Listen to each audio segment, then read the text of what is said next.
സത്യം പറഞ്ഞാൽ ഞാൻ വിഷമമൊന്നും എനിക്കില്ല. ഈ കഴിഞ്ഞ അവസാനത്തെ കടി കിട്ടിയപ്പോഴാണ് എനിക്ക് മനസ്സിലായത്, നമ്മുടെ കയ്യിലോ, നമ്മുടെ ബാങ്കിലോ, അക്കൗണ്ടിൽ പൈസയോ, കയ്യിലോ പൈസയോ ഉണ്ടെങ്കിൽ എല്ലാവരും നമ്മളോടൊപ്പം ഉണ്ടാവും. അത് കഴിഞ്ഞാൽ ആരും ഉണ്ടാകത്തില്ലെന്ന് എനിക്ക് ആ ലാസ്റ്റ് കടിയാണ് മനസ്സിലായത്. കാരണം ഞാൻ പറയാൻ കാരണം, ഈ കടിയിട്ട് ഞാൻ ട്രീറ്റ്മെൻറ്റിലാണ്. ഞാൻ ആരോടും പറയേണ്ടാന്ന് പറഞ്ഞു. ഞാൻ നഴ്സുമാർക്ക്, അവിടുത്തെ സ്റ്റാഫുകളുടെ ബന്ധുക്കൾക്ക് കൊടുക്കാൻ ട്രീറ്റ്മെൻറ്റ് എടുക്കാൻ പറ്റുന്ന റൂമിലാണ് ഞാൻ കിടന്നത്. അപ്പോൾ എനിക്ക് രാവിലെ കഴിക്കാൻ ഗുളിക മരുന്നെടുക്കണം. അപ്പോൾ രാവിലെ കാപ്പി കുടിക്കണം. അപ്പോൾ ഞാൻ പലരെയും വിളിക്കും രാവിലെ. അപ്പം ചേട്ടാ ഞാൻ ഇന്നയിടത്ത് നിൽക്കുകയാണ്, തിരക്കിലാണ്. ഇന്നയിടത്ത് നിൽക്കുക. അപ്പോൾ ഞാൻ ശല്യപ്പെടുത്താൻ പോയി. അപ്പോൾ ഉച്ചയ്ക്ക് ആരെങ്കിലും വിളിച്ച് ഫുഡ് വാങ്ങിക്കുമ്പോൾ രാവിലത്തെ മെഡിസിനും കൂടെ ഉച്ചയ്ക്ക് കഴിയും. അപ്പോൾ ഇങ്ങനെയൊക്കെയാണ് ഞാൻ മുന്നോട്ട്. ഞാൻ നിങ്ങളുടെ മുന്നിൽ ഞാനിപ്പോൾ ഇരിക്കുമ്പോൾ ഞാൻ 3 4 ദിവസം കൊണ്ടൊരു തിരക്കാണെങ്കിൽ ഞാൻ 4 ദിവസങ്ങൾക്ക് മുന്നേ ഒരു 5 ദിവസം ഈ കഴിഞ്ഞ ഞായറാഴ്ചയോ ശനിയാഴ്ചയാണെന്ന് എനിക്ക് തോന്നുന്നത്. എൻ്റെ കയ്യിൽ ഈ യാത്ര കഴിഞ്ഞപ്പോൾ എൻ്റെ കയ്യിൽ 5 പൈസയില്ല. എൻ്റെ കയ്യിൽ അവിടെ 10 രൂപയോ 12 രൂപയോ ഉള്ളൂ. എൻ്റെ സത്യസന്ധമായിട്ടുള്ള കാര്യം പറയാം. ഒരു നിവൃത്തിയില്ല. പിറ്റേന്ന് എനിക്ക് വെളിയിൽ ഇറങ്ങണമെങ്കിൽ കഴിക്കാനെങ്കിലും പൈസ വേണം. ഞാനൊരു ഓട്ടോ പിടിക്കണമെങ്കിൽ ഓട്ടോയ്ക്ക് ചാർജ് കൊടുക്കണം. അപ്പോൾ എൻ്റെ കയ്യിൽ ഒരു പൈസയില്ല. അപ്പോൾ ഞാൻ വിചാരിച്ചു എന്തായാലും ഇന്ന് പുറത്ത് പോകണ്ട. തലേദിവസം രാത്രി ഞാൻ പുറത്തുനിന്ന് വന്നപ്പോൾ വണ്ടിയിരുന്ന് കുടിക്കാൻ വേണ്ടി, ഓട്ടോയിലിരുന്ന് കുടിക്കാൻ വേണ്ടി വാങ്ങിച്ച ഒരു ബോട്ടിൽ മിനറൽ വാട്ടർ ഉണ്ടായിരുന്നു. ആ മിനറൽ വാട്ടർ എനിക്ക് വിശക്കുമ്പോൾ ഞാൻ ഓരോ കവള അല്ലെങ്കിൽ 2 കവള് കുടിച്ച് ഞാൻ അന്ന് രാത്രി 24 മണിക്കൂർ ഞാൻ കിടന്നുറങ്ങി. പിറ്റേന്ന് രാവിലെ ഒരു കോൾ വന്ന് പുറത്തിറങ്ങി കോളിൻ്റെ പുറകെ. ഇതാണ് അവസ്ഥ. ആളുകൾ വിചാരിക്കുക, ആളുകൾ കാണുന്നതൊന്നും അല്ല നമ്മുടെ ജീവിതം. നമ്മളൊന്ന് ഇത് പുറത്ത് പറയാൻ നമ്മൾ മടിക്കും. നമ്മളെന്തായാലും എല്ലാവരും കാണിക്കും നമുക്ക് ഇത്രയേ ഉള്ളൂ. ഇത് നമുക്ക് ആകപ്പെടെ ഇത്ര കാശേ നമ്മൾ പെരുമയായിട്ട് കുറേ നല്ല രീതിയിൽ പറഞ്ഞ് നമുക്ക് ഭയങ്കര സംഭവമാണെന്നൊക്കെ കാണിക്കുന്നതുകൊണ്ടാണ് പലരും കാര്യങ്ങൾ അറിയാതെ പോകുന്നത്. സത്യം പറഞ്ഞാൽ ഇതിൻ്റെ പിറകെ പോയിട്ട് നഷ്ടങ്ങൾ മാത്രമേ ഉള്ളൂ. ഇപ്പോൾ എനിക്ക് കൈയുടെ സ്വാധീനം നഷ്ടപ്പെട്ടു. പിന്നെ എന്താ പറയുക, ശാരീരികമായിട്ടൊരു പ്രശ്നങ്ങളുണ്ട്. ഇപ്പം നമുക്കറിയില്ല, കടികൾ കിട്ടുന്ന സമയത്ത് ഉണ്ടാകുന്നത് മാത്രമല്ല, നമ്മളടുത്ത് പണിയാൻ പോകുമ്പോൾ ഇന്നലെയും അതൊരു സ്ഥലത്ത് പാമ്പിനെ പിടിക്കാൻ പറ്റി വേണ്ടി വെട്ടിക്കളയ്ക്കേണ്ട ഒരു 2-3 മണിക്കൂർ വെട്ടിക്കളയ്ക്കേണ്ടത് അത്രയും ഞാൻ ചെയ്യേണ്ടത്. കഴിഞ്ഞ കുറച്ച് ദിവസങ്ങൾക്ക് മുന്നേ ഒരു മതിലിൻ്റെ അടി, എനിക്ക് തോന്നുന്നു 2 ആഴ്ചയായിട്ടുള്ളൂ, ഒരു പാമ്പിനെ പിടിക്കാൻ മതിലിൻ്റെ അടി ഇത് മുഴുവനും ഞാൻ പൊളിക്കേണ്ടത്. ഇന്ന് ഉച്ചയ്ക്ക് 2:30ക്ക് തുടങ്ങുന്ന പണി ഇന്ന് രാത്രി വെളുപ്പാങ്കൽ 2:30 വരെ ഞാൻ ഒറ്റയ്ക്ക് പണി ചെയ്തു എന്നുള്ള ഒരാൾ സഹായിക്കാൻ പറ്റും. പിന്നെ മീഡിയ വരാത്തത് കിട്ടിയില്ല നമുക്ക് ആ പാമ്പിനെ. പിന്നെ ചാനലിൽ വരണമെങ്കിൽ ഞാൻ പങ്കെടുക്കുന്ന സ്നേക് മാസ്റ്റർ പ്രോഗ്രാമിൽ അവരുണ്ടെങ്കിൽ മാത്രമേ ഇതൊക്കെ ജനങ്ങൾ കാണുന്നുള്ളൂ. പക്ഷെ അവരുണ്ടെങ്കിൽ ഇത്രയും സമയമല്ലേ കാണിക്കാൻ പറ്റില്ലല്ലോ. കുറച്ച് സമയമല്ലേ കാണുന്നുള്ളൂ. 5-6 മണിക്കൂർ ചെയ്തിട്ടാണ് ഇതൊക്കെ ചെയ്യുന്നത്. അപ്പോൾ ഇത്രയൊക്കെ നമ്മൾ അധ്വാനിച്ചിട്ടും ആളുകൾ വിചാരിക്കുന്നത് എന്തോ വലിയ എന്താ പറയുക, വലിയ സംഭവമാണ്, നമുക്കൊക്കെ ഭയങ്കര സാമ്പത്തികമുണ്ട്. സത്യം പറഞ്ഞാൽ എൻ്റെ വീട് ജപ്തിയാണ്. എൻ്റെ അമ്മയും എൻ്റെ അനിയത്തിയും താമസിക്കുന്ന സ്ഥലം, അച്ഛൻ മരിച്ചു, അമ്മയും അനിയത്തിയും മാത്രമേ വീട്ടിലുള്ളൂ. ആ വീട് 15-20 വർഷങ്ങൾക്ക് മുന്നേ ലോൺ എടുത്ത വീടാണ്. അത് ജപ്തിയാണ്. ജപ്തി നോട്ടീസ് ഒട്ടിക്കാൻ വേണ്ടി കഴിഞ്ഞ പിന്നെ മന്ത്രിയൊക്കെ പോയി കണ്ടത് കുറച്ച് ദിവസത്തേക്ക് ഒന്ന് മാറ്റി വെച്ചിരിക്കുന്നു. ഇനി 2 മാസത്തിനകത്ത് അത് അടച്ചു തീർക്കും. ഇങ്ങനെ കുറേ പ്രശ്നങ്ങളുണ്ട്. ഇപ്പോൾ ഇത് ആളുകൾ വിചാരിക്കുന്നത് പാവയ്ക്ക് ഇന്നാളെ ഞാൻ കടയിൽ പോയി പറഞ്ഞു, എൻ്റെ വീടിൻ്റെ തൊട്ടടുത്തൊരു ഒരു 2 നില വീടുണ്ട്. പുതിയതായിട്ട് വാങ്ങി എൻ്റെ അമ്മയുടെ സഹോദരൻ്റെ വീട് വസ്തു വാങ്ങി വെച്ചാണ്. അതുകൊണ്ട് ആ വാവ സ്ട്രീറ്റിൻ്റെ വീട്, ആ വീട്ടിലാണ് താമസിക്കുന്നത് കേട്ടോ. ഞാൻ ഇന്നും ആ ഓലയിട്ട വീട്ടിലാണ്. എൻ്റെ അമ്മയും അനിയത്തിയും ഞാൻ ലോഡ്ജിലാണ്. ഞാൻ 7 വർഷം കൊണ്ട് മെഡിക്കൽ കോളേജ് ലോഡ്ജിൽ. അത് വേറൊന്നും കൊണ്ടല്ല. ഇപ്പം ഞാൻ രാത്രി 1 മണിക്കോ 2 മണിക്കൊക്കെ എനിക്കൊരു കോൾ വന്ന് ഞാൻ പോയിട്ട് തിരിച്ചു വരുമ്പം എൻ്റെ അമ്മ പ്രായമായ ആളാണ്. അനിയത്തിക്ക് വയ്യായി ഇരിക്കുന്ന ആളാണ്. അപ്പം ഞാൻ വന്ന് ഗേറ്റ് തുറക്കുമ്പോൾ എനിക്ക് വീട്ടിൽ നായുണ്ട്. അവർ കുരയ്ക്കും. അപ്പോൾ ഇവർ മരുന്ന് കഴിച്ചിട്ടായിരിക്കും കിടക്കുന്നത്. അത് ഇവർക്ക് ഡിസ്റ്റർബൻസ് ആവും. അതുകൊണ്ട് ഞാൻ ആ ബുദ്ധിമുട്ടൊന്നും ഉണ്ടാവാതെ ഞാൻ ലോഡ്ജിലേക്ക് മാറി. അപ്പോൾ എനിക്ക് പക്ഷേ എപ്പോൾ വേണമെങ്കിലും വരാം, എപ്പോൾ വേണമെങ്കിലും പോകാം. ഒരു പ്രശ്നമില്ല. അങ്ങനെയാണ് ഞാനിതിൽ മുന്നോട്ട് പോയത്. ഇതുകൊണ്ട് ഇപ്പോൾ ഒരു കോൾ വന്നില്ലെങ്കിലും ടെൻഷൻ, കോൾ വന്നില്ല, അങ്ങനത്തെ വിളിച്ചാൽ തല്ലിക്കൊന്നു. പിന്നെ ഇപ്പോൾ കുറച്ച് ദിവസങ്ങൾ കൊണ്ട് എന്താ പറയുക, ഈ ഒരു ചെറിയൊരു തട്ടുകടയിൽ കൂടി ഞാൻ നിൽക്കുന്നുണ്ട്.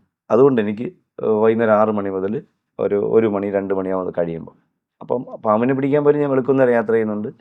ഇവിടെയാണെങ്കിലും അത് ചെയ്യുന്നുണ്ട്. പക്ഷെ സാറിനൊരു 10 പൈസയുടെ വരുമാനം ഇതിനകത്തില്ല. ഒന്നുമില്ല, കടങ്ങളും മാത്രമല്ല. ഞാനിപ്പോൾ എൻ്റെ വണ്ടി നിങ്ങൾ ആ പറയുന്നുണ്ട്, എനിക്കൊരു സ്പോൺസേർഡ് ആയിട്ടൊരു വണ്ടി കിട്ടി. സ്പോൺസർ പറഞ്ഞാൽ ഒരു പഞ്ചാണ് കിട്ടിയത്. ടാറ്റ പഞ്ച് കിട്ടി. മൈലേജൊന്നും ഇല്ല, അറിയാമല്ലോ, പെട്രോൾ വണ്ടിയാണ്. എന്നിട്ട് ഞാനിപ്പോൾ 2 വർഷവും 2 മാസവും കൊണ്ട് 1,15,000 കിലോമീറ്റർ ഓടി.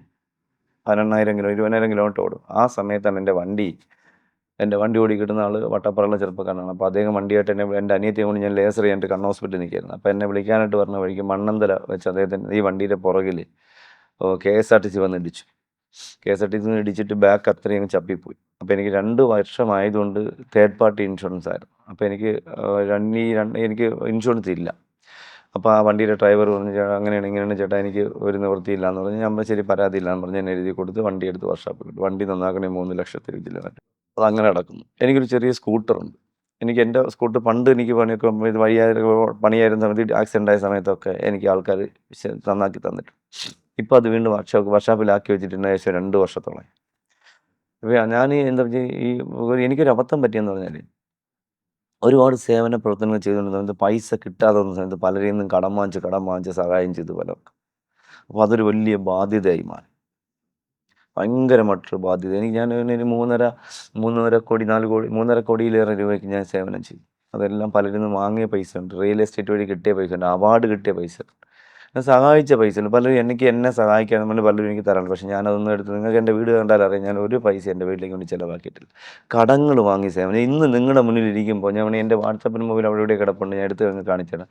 ഇന്ന് കല്യാണത്തിന് സഹായിക്കണമെന്ന് പറഞ്ഞ ഒരു പാലക്കാട് നിന്ന്, അദ്ദേഹത്തിൻ്റെ പേര് ഞാൻ ഓർക്കുന്നില്ല, കുട്ടിയുടെ കല്യാണം അടുത്ത ഏപ്രിൽ 11-ാം തീയതി ആ ഒരു കാലഘട്ടത്തിൽ എന്തെങ്കിലും ഒരു നിവൃത്തിയില്ല, കല്യാണത്തിന് എന്തെങ്കിലും ചെയ്യണം. അപ്പോൾ ഞാനിത് എൻ്റെ സുഹൃത്തുക്കളായ പലരോടും പറയും. അപ്പോൾ അവരാരെങ്കിലും ചെയ്തു കൊടുക്കുന്നതിന് പ്രതീക്ഷിക്കും. ഇപ്പോൾ അതിനിടയ്ക്ക് ഒരു കല്യാണം നടന്നതിൽ എനിക്ക് ചെയ്യാൻ പറ്റിയില്ല. എനിക്കെന്ന് വെച്ചാൽ ഇപ്പോൾ സഹായിക്കുന്ന ഞാൻ യൂട്യൂബ് വല്ല പ്രൈവറ്റ് വലിയ ലോക്കൽ മീഡിയയിലൊക്കെ പോയി കഴിഞ്ഞാൽ, അല്ലെങ്കിൽ പുറത്തേക്ക് യൂട്യൂബിലെങ്ങനെ പോയി കഴിഞ്ഞാൽ ആൾക്കാർ സഹായിക്കണം കൊണ്ട് എല്ലാവരും ചോദിച്ചുകൊണ്ടിരിക്കും. അപ്പോൾ എനിക്കൊരു മടി, ചോദിച്ചാൽ ഒരു ബുദ്ധിമുട്ടല്ലേ. എന്നിട്ട് എനിക്ക് സുഖമില്ല, അല്ലെങ്കിൽ എൻ്റെ ആർക്കെങ്കിലും സുഖമില്ല എന്നും പറഞ്ഞ് ഞാൻ പലരെയും നിന്ന് വാങ്ങി പലരെയും സഹായിച്ചു. അതൊരു വലിയ ബാധ്യത എനിക്കിപ്പോൾ. വലിയ കിടന്നാൽ എനിക്ക് ഉറക്കമില്ലാത്തത് അതുകൊണ്ടാണ്. എത്ര ലക്ഷത്തിൻ്റെ ഉണ്ട്? അതൊക്കെ ഒരുപാടുണ്ട്. ഒരുപാട്. എനിക്ക് തോന്നുന്നത് ഏകദേശം ഒരു 1.5 കോടിക്ക് മേളിലുണ്ടായിരുന്നു. ഒക്കെ ഞാൻ കുറേയൊക്കെ റിയൽ എസ്റ്റേറ്റ് കുറേ വീടി. ഇനി എനിക്കൊരു 50-ന് മേളിൽ വരണം. കണക്കെനിക്കറിയില്ല. ഇനി എല്ലാം കൊടുത്ത് വീടണം. വീടിയിട്ടേ എനിക്ക് എന്തെങ്കിലും സമയമായിട്ട് എനിക്ക് എവിടെയെങ്കിലും ഇവിടെ നിന്ന് എങ്ങോട്ടെങ്കിലും പോകാൻ പറ്റുമോ. ഇനിയിപ്പോൾ എനിക്ക് അനിയത്തിയുടെ ട്രീറ്റ്മെൻറ്റ് ഒരു വലിയ ബാധ്യതയാണ്. അത് ഒരു ഭയങ്കര ബാധ്യതയാണ്. അപ്പോൾ ഇതൊക്കെ ഞാൻ ഒറ്റയ്ക്ക് മെയിൻറ്റെയിൻ ചെയ്യണ്ടേ. അങ്ങനെ ഓടിക്കൊണ്ടിരിക്കുന്നു.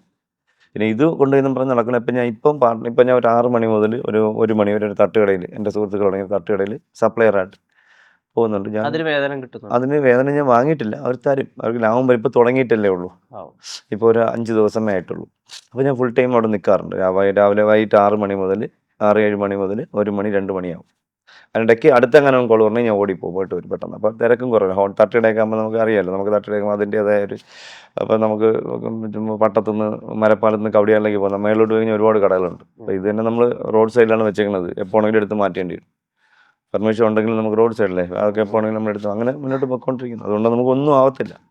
പിന്നെ പാമ്പിൻ്റെ പുറകെ പോയിട്ട് കാര്യമൊന്നുമില്ല. അവൻ്റെ പുറകെ പോയിട്ടെന്ന് വെച്ചാൽ ഞാൻ മെനിങ്ങാന്നെന്ന് പറഞ്ഞൊരു ദിവസം 2400 രൂപയ്ക്ക് ഞാൻ ഓട്ടോറിക്ഷ ഓടി. ഒരു പൈസ എനിക്ക് വരുമാനം ഉണ്ടായില്ല. ഞാൻ 6 സ്ഥലത്ത് പോയി, ഒരു പൈസയും തന്നിട്ടില്ല. ഇന്നിപ്പോൾ ഞാൻ നിങ്ങളുടെ മുന്നിലേക്ക് വരുന്ന മെനിങ്ങാന്ന് പോയതിൻ്റെ ഒരു 300 രൂപ ഇപ്പോൾ എനിക്ക് GP ചെയ്തിട്ടുണ്ട് ഒരാൾ. അങ്ങനെ പിന്നെ അപൂർവം വരും. തരുന്ന ആൾക്കാരുണ്ട്, തരുന്ന 25,000 തന്ന ആൾക്കാരുണ്ട് പാമ്പിനെ പിടിക്കാൻ പൈസ. എനിക്ക് കോട്ടയം പാലയിലാണെന്നുള്ളത് 10 വർഷങ്ങൾക്ക് മുന്നെയാണ്. അന്ന് ഒരു പാമ്പിനെ പിടിക്കുക, വലിയ മതിലൊക്കെ പൊളിച്ച് പാമ്പിനെ പിടിക്കാൻ പോയപ്പോൾ നാട്ടുകാർ ചില്ലറ പിരിച്ചുകൊണ്ടിരുന്ന സമയത്ത് അതുവഴി സിംഗപ്പൂരിൽ നിന്ന് വന്നു. അറിയാലോ, അന്ന് സിംഗപ്പൂർ എന്നൊക്കെ പറഞ്ഞാൽ ഭയങ്കര ഇതല്ല. അപ്പോൾ ഒരു അച്ചായൻ പറഞ്ഞ് നിങ്ങളാരും പൈസ പിരിക്കേണ്ട, പൈസ ആവശ്യമില്ല, ഞാൻ കൊടുക്കുമെന്ന് പറഞ്ഞു. പുള്ളി എന്നെ പോയി പത്രക്കാരെയൊക്കെ വിളിച്ചുകൊണ്ട് വന്ന്, സ്റ്റുഡിയോയിൽ നിന്ന് ക്യാമറ എടുക്കുന്ന ആളൊക്കെ വിളിച്ചുകൊണ്ട് വന്ന് പുള്ളിയുടെ വീട്ടിൽ വെച്ച് പുള്ളി എല്ലാവരെയും വിളിച്ച് കൂട്ടി. ആവശ്യമില്ല, ഞാൻ 25,000 കൊടുക്കുന്നു എന്ന് പറഞ്ഞ് 25,000 എനിക്ക്. പിറ്റേന്നത് പത്രവാർത്ത, അവിടെ കോട്ടയം ജില്ല മൊത്തം പത്രവാർത്തയുണ്ട്. ആവശ്യത്തിന് പാമ്പിനെ പിടിക്കാൻ 25,000 കൊടുത്തു. അങ്ങനെയുള്ള ആൾക്കാരുണ്ട് ഉണ്ടായിട്ട്. ജീവിതത്തിൽ ഒരു പ്രാവശ്യം അങ്ങനെ ഉണ്ടായിട്ടുണ്ട്.